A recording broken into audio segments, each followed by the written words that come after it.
குறைந்த விலையில் அதிக தரத்துடன் எண்ணற்ற டிசைன்களில் தள்ளுபடியில் தாராளம். Beauty 90s. Hola! Vacation to Bali starts from rupees 22,999 only. GT Holidays. Hindustan College of Arts and Science, Chennai. 100% merit scholarship available. Admissions open for the academic year.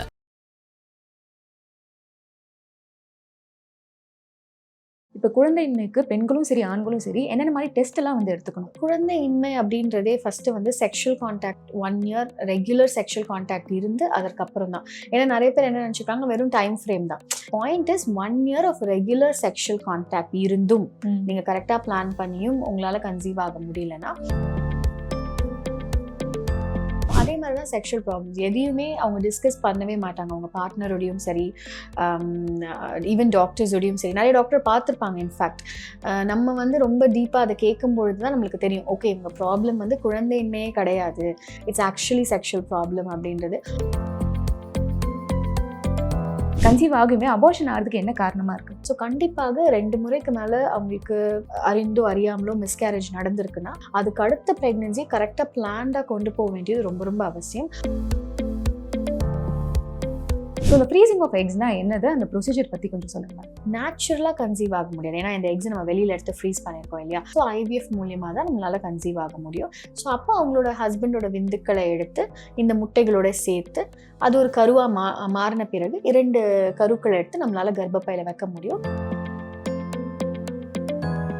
IBC Tamil நேயர்களுக்கு வணக்கம். இன்னைக்கு நம்ம கூட கான்வர்சேஷனில் கைனகாலஜிஸ்ட் டாக்டர் நிவேதா காமராஜ் தான் இருக்காங்க.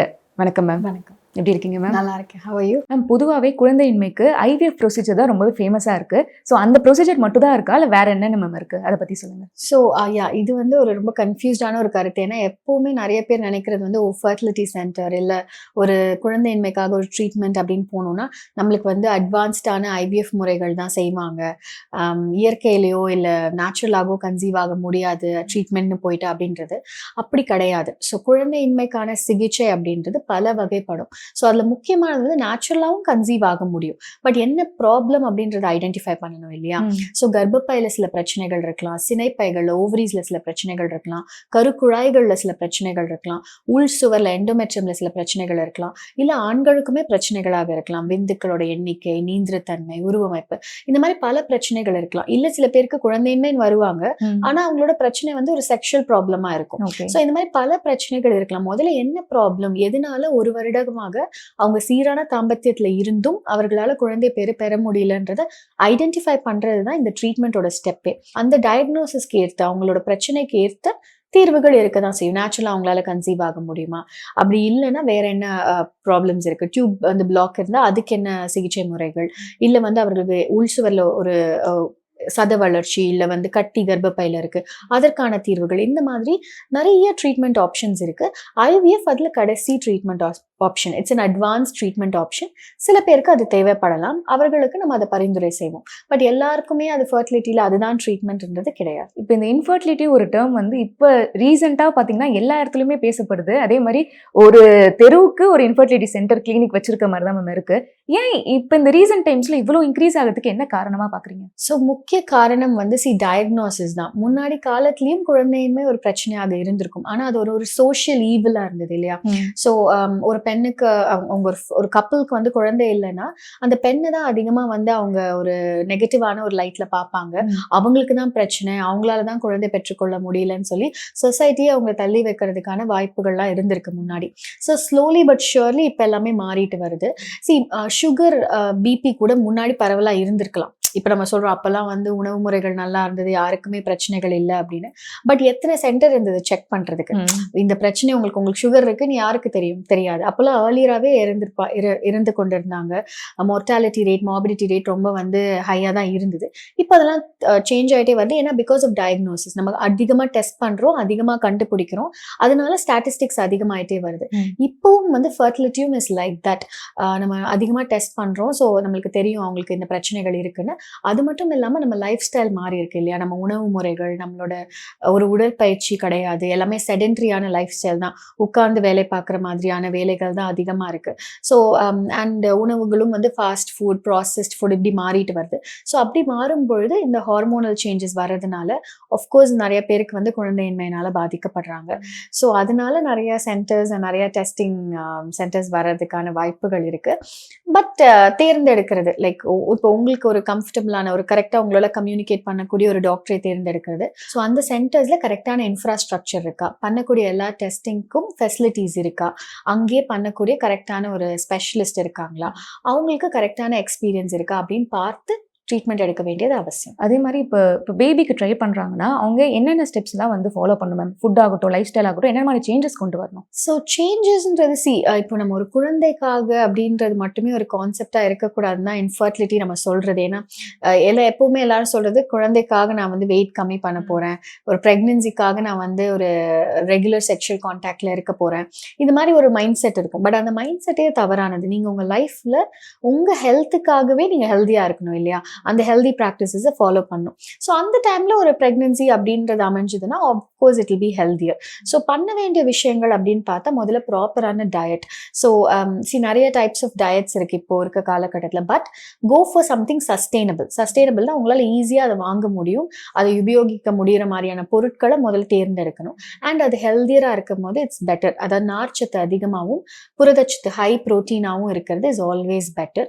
And everyday exercises வந்து it's mandatory. யாராக இருந்தாலும் ரொம்ப ஒல்லியாக இருக்கவங்களா இருந்தாலும் சரி, கொஞ்சம் உடல் பருமன் அதிகமாக இருக்கவங்களா இருந்தாலும் சரி, இல்லை கரெக்டான உடல் எடையில் இருக்கவங்களா இருந்தாலும் சரி, கண்டிப்பாக 30 to 60 minutes of good exercise is important. அவங்களோட வெயிட்டுக்கு ஏற்ப அண்ட் அவங்களுடைய எக்ஸ்பெக்டேஷன்ஸ்க்கு ஏற்ப, இப்போ வெயிட் கம்மி பண்ணணும் இல்லை கொஞ்சம் வந்து மசில் வந்து ஸ்ட்ரெங்தன் பண்ணணும் இப்படின்னு யோசனைக்கு ஏற்ப அந்த எக்ஸசைசஸ் மாறுமே தவிர, but 60 minutes or at least 30 to 60 minutes of good exercises is recommended. And third வந்து of course junk and processed foods. நிறைய டாக்ஸின்ஸ் இருக்கு அதில், ஏன்னா நிறைய ப்ரிசர்வேட்டிவ்ஸ், நிறைய டாக்ஸின்ஸ் இருக்கு, அதனால நிறைய பிரச்சனைகள் வர்றதுக்கான வாய்ப்புகள் இருக்கு. ஏன்னா இட்ஸ் ஆல் ஹார்மோனல் டிஸ்ட்ரப்டர்ஸ். ஒரு ஹார்மோன் வந்து சரியா சுரக்காம அதை டிஸ்டர்ப் பண்றதுக்கான கெமிக்கல்ஸ் அதிகமாக இருக்கிறது. ஸோ அதை ப்ரிஃபர் பண்ணாமல் கொஞ்சம் ஈஸியாக வீட்டில் ஹோம் குக்டாக எடுத்துக்கிறது இஸ் ஆல்வேஸ் பெட்டர்.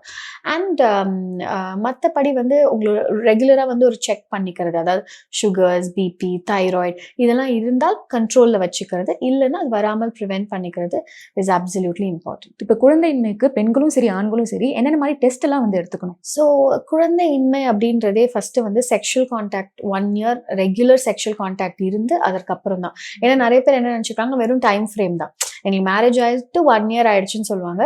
ஆனால் எவ்வளோ நாள் கூட சேர்ந்து இருந்திருக்கீங்க அப்படின்னு பார்த்தா அது ஒரு 2 months இருந்திருக்கும்.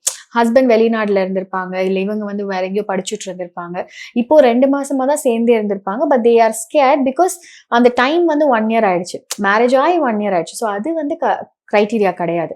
நீங்க சேர்ந்து இருந்திருக்கீங்க, இல்லை ஒரே வீட்டில் தான் இருப்பாங்க, இல்லை அவங்க வந்து படிச்சுட்டு இருக்காங்க, பிஸியா இருக்காங்கன்றதுனால there'll be no contact. So the point is 1 year of regular sexual contact இருந்தும் நீங்க கரெக்டா பிளான் பண்ணியும் உங்களால கன்சீவ் ஆக முடியலன்னா பேசிக்கா பார்க்க வேண்டியது பெண்களுக்கு வந்து ஒரு கண்டிப்பா கர்ப்பப்பை ஸ்கேன் ஒன்று பார்க்கணும், பெல்விக் ஸ்கேன், அண்ட் சில பிளட் டெஸ்ட் பார்க்கணும். அதுல வந்து ஹார்மோன் டெஸ்ட்டும் உள்ளடங்கும். ஸோ அந்த ஹார்மோன் டெஸ்ட்லேயே முட்டைகளோட எண்ணிக்கை எப்படி இருக்கு, முட்டைகளோட குவாலிட்டி எப்படி இருக்கு நம்மளால தெரிஞ்சுக்க முடியும்.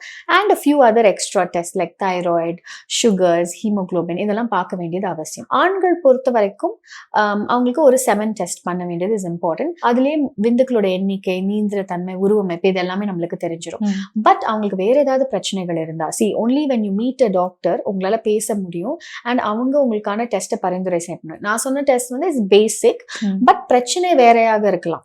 ஓகேங்களா? ஸோ அவங்களுக்கு வந்து செக்ஷுவலா சில ப்ராப்ளம்ஸ் இருக்கலாம், அதே வந்து சொல்ல மாட்டாங்க. ஏன்னா நம்ம வந்து ரொம்ப ட்ரீட்மெண்ட்குள்ள நம்ம டிராவல் ஆகினதுக்கு அப்புறம் தான் சொல்லுவாங்க, ஓ எங்களுக்கு இந்த மாதிரி ஒரு ப்ராப்ளம் இருக்குன்னு. ஸோ பேசினாதான் நம்மளுக்கு தெரியும். ஸோ டாக்டர் கிட்ட பார்த்து ஒரு ஹிஸ்டரி கரெக்டா கொடுத்து அதற்கப்புறமா வந்து டெஸ்ட்ஸை வந்து பரிந்துரை செய்து கொள்வது பெட்டர். இப்போ நீங்க நிறைய பேஷண்ட்ஸ் பார்த்துருப்பீங்க மேம், ஆனா உங்க ஜேர்னில இப்ப நிறைய வந்து டெவலப்மெண்ட்ஸ் வருது. பட் இருந்தாலுமே இந்த புரிதல் கூட இல்லாம இருக்காங்களேன்னு சொல்லிட்டு உங்களுக்கு ஏதாவது தோணியிருக்கா? ஸோ நிறைய முறை தோணி இருக்கு. பிகாஸ் அவேர்னஸ்ன்றது ஒரு பெர்ஸ்பெக்டிவும் கூட. நீங்க எதை பத்தி பாக்குறீங்க, எதை பத்தி தெரிஞ்சுக்கொள்ளணும்னு நினைக்கிறீங்களோ அதை தான் நீங்க தெரிஞ்சுக்கொள்வீங்க இல்லையா? ஸோ நிறைய பேருக்கு இதை பத்தின விழிப்புணர்வு, அதாவது குழந்தையின்மைன்னு தாண்டி செக்ஷுவல் ப்ராப்ளம்ஸ் எதுலையுமே ஒரு விழிப்புணர்வு கம்மி தான். நம்ம இவ்வளோ பேசியும் நம்ம நிறைய சோஷியல் மீடியா, நிறைய இன்டர்வியூஸ், நிறைய இது பண்ணி கூட நிறைய டாக்டர்ஸ் பண்றாங்க. பட் அதுக்கான விழிப்புணர்வு இன்னும் கம்மியாக தான் இருக்கு. ஸோ யூஸ்வலாக வந்து ஒரு தம்பதியினர் அப்படின்ட்டாலே அவங்க சொசைட்டி மட்டும்தான் அவங்களுக்கு ஒரு மேஜர் ஃபேக்டரா இருக்கு. அவங்க வீட்டில் என்ன சொல்றாங்க, அவங்க சொல்ல நடக்கக்கூடாது, ரெஸ்ட்ல தான் இருக்கணும், நீங்க பிரெக்னன்சி பிளான் பண்றீங்கன்னா அப்படின்னு சொல்லிடுவாங்க. அதனால வேலையை நிறுத்தி வீட்லயே ரெஸ்ட்ல அப்படி கம்ப்ளீட்டா இருப்பாங்க. அதுலேயே பல கிலோஸ் வெயிட் கெயின் ஆயிடும். அண்ட் அதனால ஹார்மோன் இம்பேலன்ஸ் வந்து நீர் கட்டி வந்துடும். ஸோ இதுக்கு வை திஸ் ஜேர்னி, அப்படி யார் அதை பரிந்துரை செய்யறான்னு பார்த்தா யாராவது வீட்டில் இருக்க ஒரு எல்டரா இருப்பாங்க, விச் இஸ் ஓகே. அதாவது சில அவங்க சொல்ற விதம், அவங்க சொல்ற எண்ணங்கள் கரெக்டா இருக்கலாம். பட் கரெக்டான ஒரு புரிதல் வேணும். எதுக்காக ஒரு விஷயம் செய்யணும், ரெஸ்ட்ல இருக்கிறதுனால என்ன பெனிஃபிட் அப்படின்றத தெரிந்து கொள்ளணும். அதே மாதிரிதான் செக்ஷுவல் ப்ராப்ளம்ஸ் எதையுமே அவங்க டிஸ்கஸ் பண்ணவே மாட்டாங்க. அவங்க பார்ட்னரோடையும் சரி, ஈவன் டாக்டர்ஸோடையும் சரி. நிறைய டாக்டர் பார்த்துருப்பாங்க. இன்ஃபேக்ட் நம்ம வந்து ரொம்ப டீப்பா அதை கேட்கும் பொழுதுதான் நம்மளுக்கு தெரியும், ஓகே இவங்க ப்ராப்ளம் வந்து குழந்தையின்மையே கிடையாது, இட்ஸ் ஆக்சுவலி செக்ஷுவல் ப்ராப்ளம் அப்படின்றது. அதற்கான விழிப்புணர்வுகளும் நிறைய வர வேண்டியது அவசியம். ஏன்னா இது அட்லீஸ்ட் குழந்தையின்மை அட்லீஸ்ட் டிஸ்கஸ் பண்ணுவாங்க, வந்து மற்ற விஷயங்களை பண்ண மாட்டாங்க. ஸோ அந்த மாதிரி. அண்ட் 2-3 முறை அபார்ஷன்ஸ் ஆகும்பொழுது அதுக்கு அடுத்தாவது கரெக்டா வந்து முன்கூட்டியே அதை ட்ரீட்மெண்ட் எடுத்து பார்த்துட்டு அதுக்கப்புறம் கன்சீவ் ஆகணும்ன்ற எண்ணம் இல்லை அதுக்கான புரிதலும் இல்லாம இருக்கும். திரும்ப திரும்ப அந்த ப்ராப்ளம் நடந்துட்டே இருக்கும். அதுக்கப்புறமும் ரொம்ப லேட்டா தான் பார்ப்பாங்க. பிரெக்னன்சின்றது ஏர்லியா பார்த்து அதுக்கான கரெக்டான ட்ரீட்மெண்ட் எடுக்கிறது மூலியமா நம்மளால அந்த பிரெக்னன்சியை சேவ் பண்ண முடியும். பட் அதையுமே ரொம்ப டிலேடா பார்க்கும்பொழுது நிறைய வந்து விஷயங்கள் நம்மளால மாற்றி கொடுக்க முடியாது. ஸோ அதனால பிரச்சனைகள் வர்றதுக்கும் வாய்ப்புகள் இருக்கு. ஓகே. அதே மாதிரி இப்போ ரிப்பீட்டேட்டிவ் அபார்ஷன்ஸ் அப்படின்னு நம்ம கேள்விப்பட்டிருப்போம் மேம். ஏன் வந்து இப்போ பிரெக்னென்ட் ஆகாதது அது வேற ஒரு கேட்டகரி, பட் குழந்தை வந்து அதாவது கன்சீவ் ஆகுமே அபார்ஷன் ஆகிறதுக்கு என்ன காரணமா இருக்கு? ஸோ அபார்ஷனுக்கு பல காரணங்கள் இருக்கு. Even recurrent miscarriages, recurrent pregnancy லாஸஸ்க்குமே நிறைய காரணங்கள் இருக்கு. ஸோ முக்கியமான காரணம் நம்ம அதனால தான் சொல்லுவோம், இப்போ உங்களுக்கு 2 முறை மிஸ்கேரேஜ் ஆயிருக்கு, அது உங்களுக்கு எதனாலன்னு தெரியல அப்படின்னா கண்டிப்பாக முட்டைகளுடைய ஆரோக்கியத்துல இருந்தே அதை நம்ம ட்ராக் பண்ண வேண்டியது வெரி இம்பார்ட்டன்ட். முட்டை குவாலிட்டி எப்படி இருக்கு, அதுக்கான ஹார்மோன் எப்படி இருக்கு, விந்துக்களோட மார்ஃபாலஜி, விந்துக்களோட நீந்திரத்தன்மை எப்படி இருக்கு, கவுண்ட் எப்படி இருக்கு, அண்ட் முட்டை வளர்ச்சி எப்படி இருக்கு, வெடிக்கும் பொழுது உள்சுவரோட வளர்ச்சி எப்படி இருக்கு, அண்ட் அதுல இருந்து நம்ம ட்ராக் பண்ணும் போதுதான் நம்மளால கண்டறிய முடியும் எந்த இடத்துல ப்ராப்ளம் இருக்குன்னு. சில பெண்களுக்கு கர்ப்பப்பையில சில பிரச்சனைகள் இருக்கலாம், கர்ப்பப்பையில உள்சுவர் வளர்ச்சி ரொம்ப கம்மியா இருக்கலாம், இல்ல கர்ப்பப்பையில ஏதாவது கட்டிகள் இருக்கலாம், இல்ல சில பெண்களுக்கு ஹார்மோனல் இம்பேலன்சஸ் ரொம்ப அதிகமாக இருக்கலாம், தைராய்டா இருக்கலாம், இல்ல வந்து ப்ரொலாக்டினா இருக்கலாம், இல்ல அவங்களுடைய நீர்க்கட்டி ஒரு பிரச்சனையாக இருக்கலாம். சில பெண்களுக்கு பார்த்தா எல்லாமே நல்லா இருக்கும், ஆனா ஒற்றை தன்மை, கர்ப்பப்பையில ஒற்றை தன்மை மட்டும் கம்மியா இருக்கலாம், அந்த இம்ப்ளான்டேஷன் ப்ராப்ளமா இருக்கலாம். சில பெண்களுக்கு வந்து நீங்க பாத்தீங்கன்னா கர்ப்பப்பை வாயில ஒரு வீக்னஸ் இருக்கலாம், சர்வைக்கல் இன்சஃபிஷியன்சின்னு சொல்லுவோம். ஸோ இந்த மாதிரி பிரச்சனைகள் இருக்கலாம். ஸோ பல காரணங்கள் இருக்கலாம். ஆண்கள் சைட்லையும் இதுல கான்ட்ரிபியூட் பண்ணக்கூடிய சில பிரச்சனைகள் இருக்கலாம்.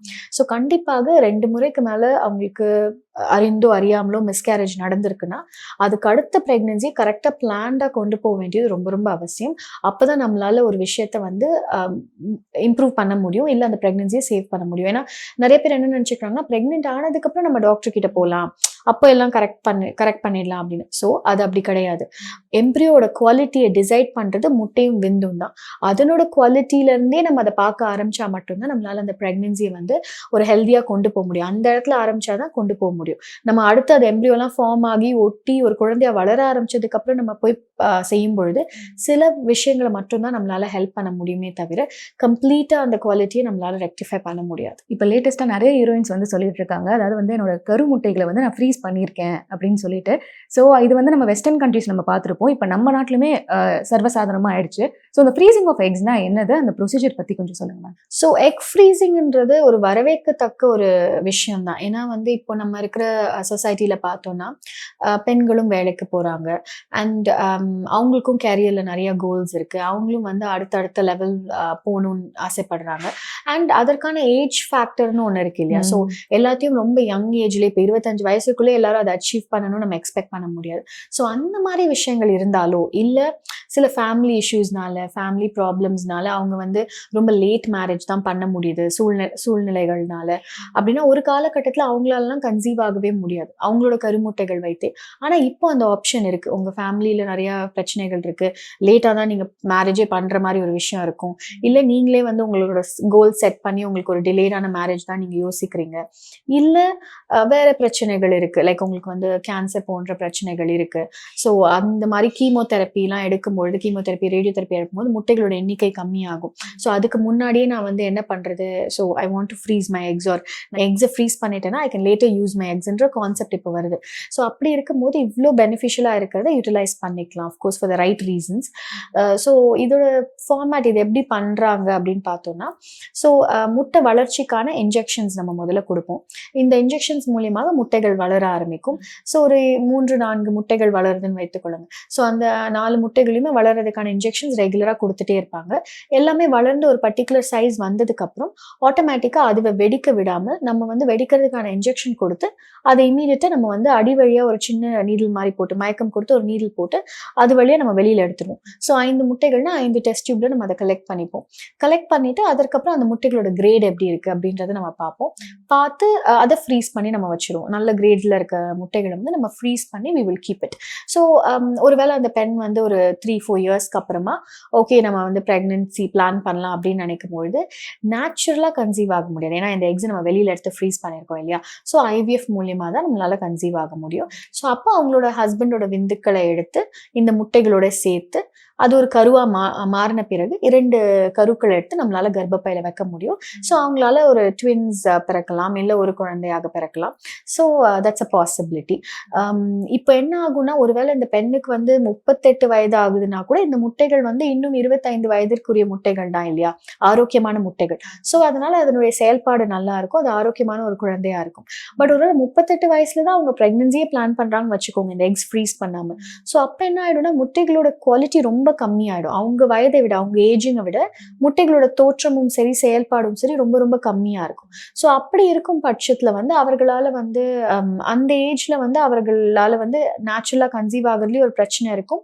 கன்சீவ் ஆகினா அந்த குழந்தைக்கும் வந்து ஜெனட்டிக்கா ப்ராப்ளம் வர்றதுக்கான வாய்ப்புகள் இருக்கு, நிறைய குரோமோசோமல் ப்ராப்ளம்ஸ் வர்றதுக்கான வாய்ப்புகள் இருக்கு. ஸோ அதை அவாய்ட் பண்றதுக்கு they can plan freezing and then later அதை வந்து யூஸ் பண்ணும்போது எக்ஸா ஃப்ரெஷ். ஸோ அப்போ வந்து அவங்களுக்கு ஒரு ஹெல்தியான குழந்தை பிறக்கிறதுக்கான வாய்ப்புகள் ரொம்ப ரொம்ப அதிகம். இப்போ ஐவிஎஃப் ட்ரீட்மெண்ட் வந்து பொதுவாக பண்ணுவாங்க மேம் இப்போ கன்சீவ் ஆகிறதுக்கு. ஆனால் அது எத்தனை முறை பண்ணலாம், அந்த மாதிரி ஏதாவது வந்து ஒரு ரெஸ்ட்ரிக்ஷன்ஸ் இருக்கா? ஸோ கண்டிப்பாக ஒரு பெண் ஒரே காலகட்டத்தில் பண்ணுறாங்க ஐவிஎஃப் அப்படின்னா எதனால அவங்களுக்கு ஐவிஎஃப் ஃபெயிலியர் வருதுன்றது தான் முக்கியமான கொஸ்டின். ஸோ இம்ப்ளான்டேஷன் ஃபெயிலியராக இருக்கா, இல்லை எம்ப்ரியோ குவாலிட்டி கம்மியாக இருக்கா, இதை பொறுத்து அவங்க அடுத்து எத்தனை முறை பண்ணலாம். யூஸ்வலாக ஒரு 3 to 4 times வரைக்கும் நம்மளால ஐவிஎஃப் பண்ண முடியும். ஆனால் அகெயின் என்ன மாதிரியான சினாரியோ இருக்குது, முட்டைகளில் ப்ராப்ளமா, இல்லை எம்ப்ரியோவில் ப்ராப்ளமா, இல்லை விந்துக்களில் பிரச்சனையா, இல்லை இம்ப்ளான்டேஷனில் ப்ராப்ளமான்றதை பொறுத்து அது வேரி ஆகும். என்னோட கேள்விக்கு ரொம்ப பொறுமையாக பதில் சொல்லியிருந்தீங்க. கண்டிப்பாக ஆடியன்ஸ்க்கும் ஹெல்ப்ஃபுல்லாக இருக்கும்னு நினைக்கிறேன். Thank you so much ma'am. Thank you. குறைந்த விலையில் அதிக தரத்துடன் எண்ணற்ற டிசைன்களில் தள்ளுபடியில் தாராளம் beauty 90s. Hola! Vacation to Bali starts from rupees 22,999 only. GT Holidays. Hindustan College of Arts and Science, Chennai. 100% merit scholarship available. Admissions open for the academic year.